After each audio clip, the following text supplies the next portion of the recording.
Hey everyone, this is Oscar from Underdog, and today I want to take a drum loop, kind of a beginner's drum loop like this.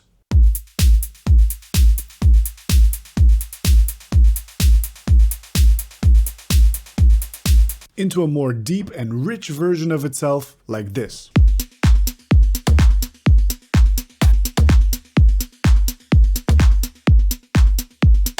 Okay, so what's happening here is this is a drum loop that I got from a collaborator of mine. It's just like a first draft, an idea of some drums, and the actual sound design of these drums deserves a little bit more work. So what I'm going to do now is I'm going to take these drums and I'm going to apply a few different principles to them. And the principles that I'm going to apply, first of all, are sound selection. We're going to choose better sounds for each of the individual elements. Second thing is we're going to apply some syncopation to this groove because it's quite static. The third one is we're going to build in some depth and movement. And the fourth one is we're going to reference with some reference tracks to make sure that this actually is punchy and heavy. So keep those four principles at hand, maybe write them down, maybe hang them on your wall, because I'm not going to do it in that order. I'm actually just going to work live in front of you right now, applying all four of these principles. All right, so first of all, I would usually do this on my speakers with SonarWorks, but because of the video recording, I'm not going to do that. I'm going to work on my headphones. I have both the open-backed and the closed-backed versions of these biodynamic headphones, and I like working on the closed-back ones whenever the details of sound design are most important, because I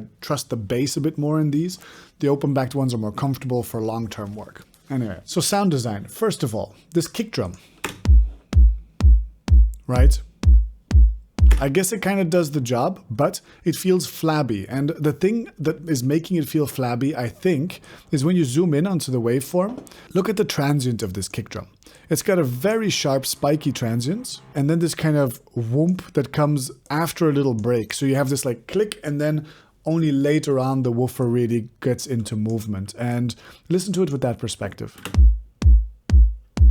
It's like tig-hunk, tig-hunk. I'm not sure I want that. I think I'm just going to replace this entirely with another kick that suits me better.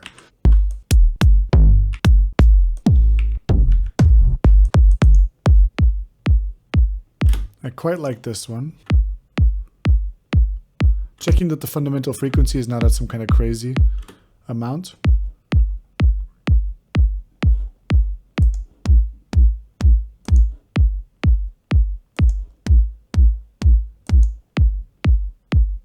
Yeah, I vastly prefer the new one. It feels more tight, punchy, coherent. Cool.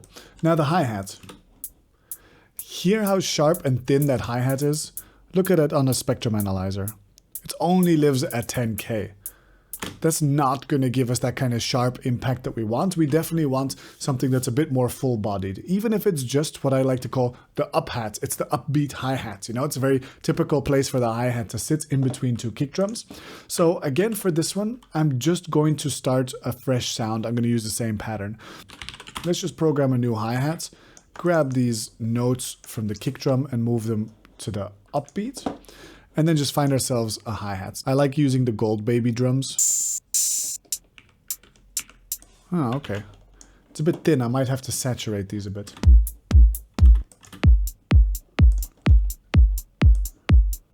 Yeah, not so bad. I have an intuition that maybe if I put the drum bus on there and I crank the crunch a bit.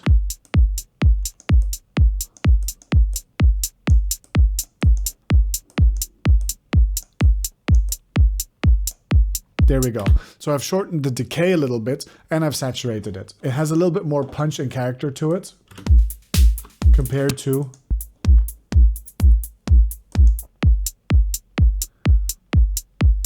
yeah, I think that works. And now to regain the vibe of the original, I would indeed put maybe a delay on there, ping pong it, but make it not very wet. So yeah, see, so you kind of get that width back. Make it subtle. Maybe make the repeats a little bit darker. And maybe add in a little bit of reverb onto this, just to place it in a room. And so what I'll do is I'll use Valhalla. I really love using Valhalla for this. It just always sounds good. But a nice and short one. I don't want it to sound like super roomy. I just want it to have a little bit of depth, you know? This adds a little bit of depth and movement to the sound, and it's just way tastier than just a dry sound straight up front. Okay. Okay, we might come back and EQ some of this stuff later. In the original, there was actually a sound that I had muted because it was so tonal. Here, listen to this. I think that's a very characterful sound, and I might just copy it in and then place it a bit lower in the mix in the new version. Yeah, not bad. The hi-hat, I think it has a little bit of resonant frequencies here and there. So let's go just after the drum bus and see if I can just hunt out some of these resonant frequencies. That's a bit... Maybe I'll just soften it a little bit there. It's a bit overbearing there. Okay, and then due to the saturation, we've also introduced a little bit of low-end mud. So we just clean that up. So without this EQ, it's a bit fatiguing. With this EQ, it's a little bit softer. Just a small change. Cool. Now let's go back to the original. Okay, we're gonna have to put something on the backbeat. But I'm not convinced it's going to be this snare. It might be a snare and a clap layered. It might... This is an element that's going to be very prominent in the mix, so we have to pay a lot of attention to it. Let's first pay attention to this dotted noise. This is nice. But it has the function of kind of like a shaker. It's every 16th note. It's a nice element. What I think I'll do is I'll copy this over and use it as is. However, I might add a little bit of chorus to it. I feel it's very... Could do it being a little bit wider. So let's try Ableton's chorus here. It's not so bad. And then I'm also going to make it slightly less dark because it is really living in these low mids and I'm not a huge fan of that. And then in the context... Not sure about this. I might push it a bit further back with reverb. Let's use the same reverb that's on the hi-hats, but really wet. Okay, and put it even lower in the mix, like -8. Okay, not bad. Let's compare to the original.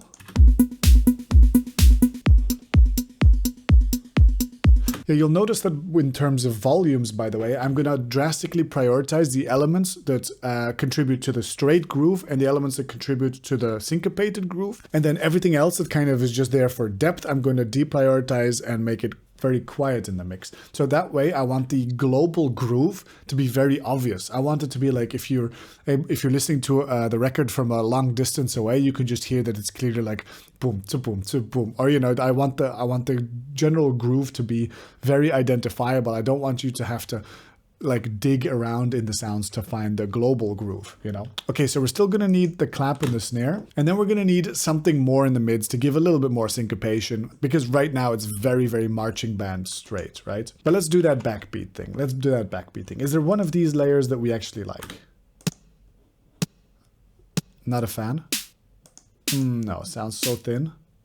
Let's build ourselves something and let's do it in like a drum rack, for instance. So we'll drag in a sample, any sample, and then group that to a drum rack and then treat that drum rack to make like a punchy layered sound that has a lot of saturation with a little bit of delay, a little bit of movement in it, so that it's this rich sound. Like your backbeat clap or your backbeat snare is a very prominent element in the mix, and it's going to be playing very often. And so if the sound is identical every single time, it's going to be fatiguing. So you want this sound to have a little bit of ear candy going on. I mean, depending on your genre, of course, but in this case, I want that. So let's at least layer some classic sounds, like for instance, the 808 clap.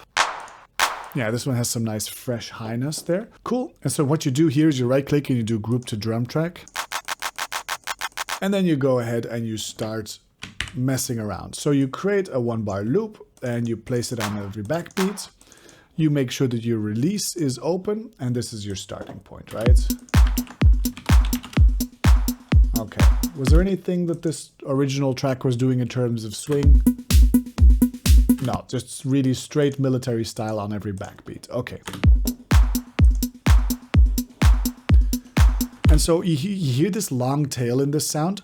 That's not something that you want every single hit to have, probably because it slows down the danceability of your song. The shorter your decay tails are, the more sort of staccato everything is and the more dancey and rhythmical it is. And the more things have long, washed out decay tails, the more it feels slow and more laid back and chill and ambient. So sure, we can have this decay in sometimes, but we probably want to modulate that. So maybe what we'll do is first make sure that our notes are short. So our MIDI notes are short. That way we know that our release time is going to make a big difference. So Short release will sound like this. Long release sounds like this. It's already actually suiting the track quite well. I really like it. I don't think we need to layer too much on top of it, but let's do it anyway just to give ourselves a little bit of depth and complexity. And let's take like a pretty fresh snare drum and layer that on top as well. So what we'll do is we'll just copy these notes over. Up.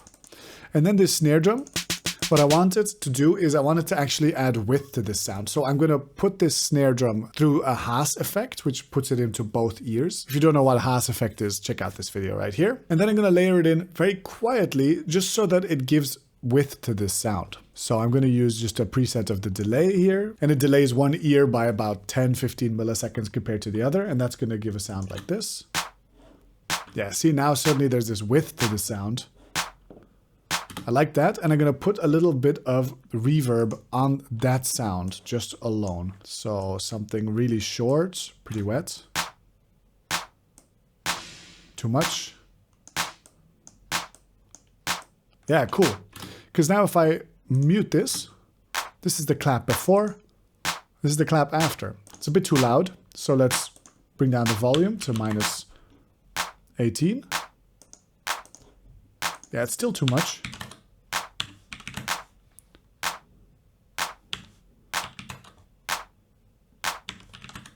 Because what I wanted to do is I wanted to add richness to the original sound, not be distracting. The original sound still needs to be the core element, and this is just like the extra 5 or 10% that makes it a little bit more interesting, a little bit more professional. Let me add a little bit of saturation to the whole thing. And again, I'm going to go for the drum bus. It's a very versatile sort of saturation unit.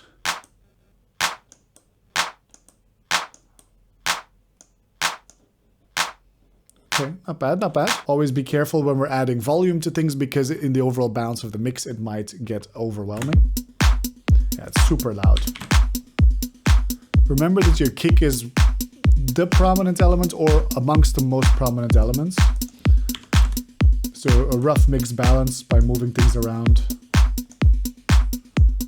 I also like putting a limiter on the master here so that I have a good sense of where my signal is peaking. So here we go. See, now every time that the clap hits, this hits. That's okay, but... Okay, so the kick drum here, as you can see, it's like just about triggering the limiter. So the kick drum is now at the loudest point of this signal chain. And then the clap. Let's try and mix in the clap so that it's barely touching this.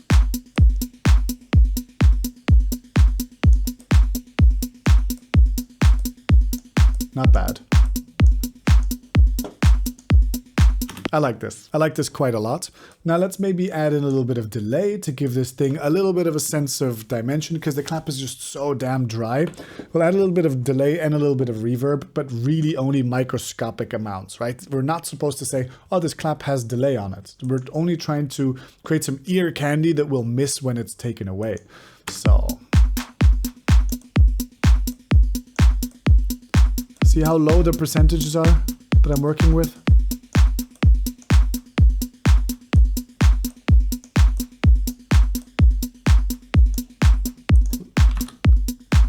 Yeah, cool. Yeah, now this has a sense of space to it. I like that. Let's compare before. After. So we've already improved the sound selection pretty drastically. We've added a lot of sense of depth to a lot of elements. Not so much movement yet. Maybe we want to modulate a few elements so that over the course of like 8 or 16 bars, that the sounds just don't stay static the whole time. But first I want to really start adding a little bit of syncopation, because that's something we don't have at all yet. It's really just bang, bang, bang, bang. The emphasis is always on the downbeat. And so to create syncopation, you just got to stress some of the non-downbeats, some of the weaker beats in between. So that's, for instance, some upbeats or some of the 16th notes that are not down or upbeats but are sitting in between. Those are also the beats that are swung, and so they give a lot of character and movement to your drum loop. So we have to really decide where are our syncopated hits going to be, and then make sure that that secondary rhythm bounces off of the main rhythm in a pleasing way. We've got a lot of percussion percussion in the highs already, and in the mids we've got this clap, and in the lows we've got the kick. I feel like we can do with a little bit more percussion in the low mids that bounces off against the kick and against the clap a little bit. So maybe we'll stack up some kind of element, maybe something that's got like a tom in the low end and some kind of wooden percussion in the mids, and use that to syncopate against this main groove. So let's try that. And I'll do a very similar thing to what I did before. So I go here and I find myself a tom. I like this tom, it doesn't have a click at the start. Yeah, that's nice.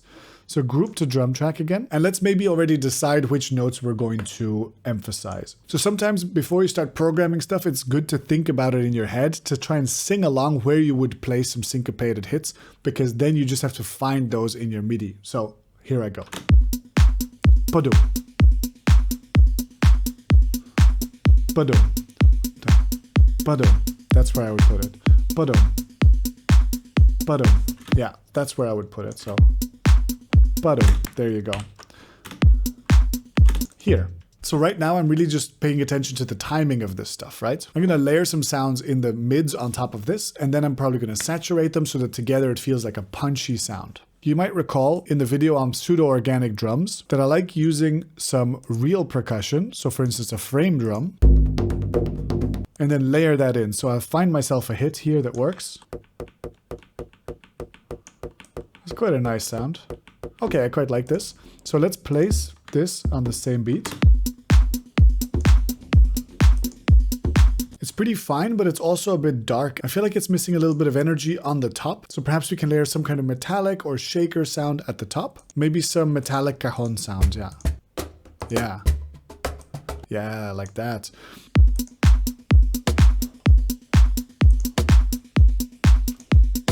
Time has come to add in a little bit of movement, and so there's a few things that I want to just bring subtle movement in. Now this is called subliminal modulation. I learned this a long time ago from Rick Snowman, I believe. The goal here is not to actually witness the sound changing a lot. The goal is just to say that this is an organic loop that is changing in a very subtle way. The two individual hits are not identical all the time. So let me just find a few different sweet spots for the decay so that we can feel the energy level kind of moving.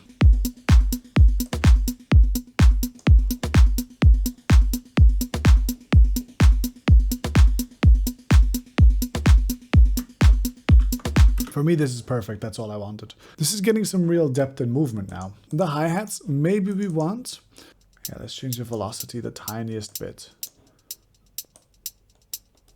So it's not identical. That's already enough. That already changes things slightly. Now, from these claps, I feel like we can maybe duplicate and make some of the layers bit more emphasized than others. Let's have a listen. It's easy to get carried away with this because you're laser focused on it. You have to make sure that it stay really subliminal, so subconscious, right? Still not sure about the syncopation. Maybe this tom needs a bit more body to it. Maybe I've just neutered it too much with this. And maybe I want to like really... Yeah, that's cool. Yeah, now it's got some body to it. Let me listen to the groove in the lows, just the lows. This is something I like to do. Yeah, that's nice.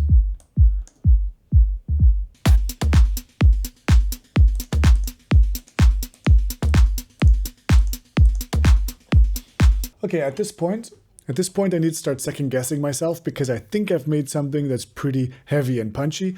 But as we know, if you don't reference, you're never really sure because you're quite subjective. So you take a reference track, you put it at about the same RMS volume, and then you switch A/B between yours and theirs. And then you see if yours falls apart, if the balance is all over the place, or if it's actually in a pretty healthy shape. And in this case, I've taken a reference track. And as you can see, my RMS is bouncing around -12. It's the full green, right? That's the RMS. And then here is also. And the drums, we're paying attention to how punchy the drums are. Yeah. Easy. I'm very happy with how this turned out. I definitely think this is an improvement. Okay, so there we go. I think we turned some very basic placeholder drums into some pretty tasty fat drums that we can now use to start building a composition around. I'll compare them one more time just so that we have it fresh in our mind what the difference is.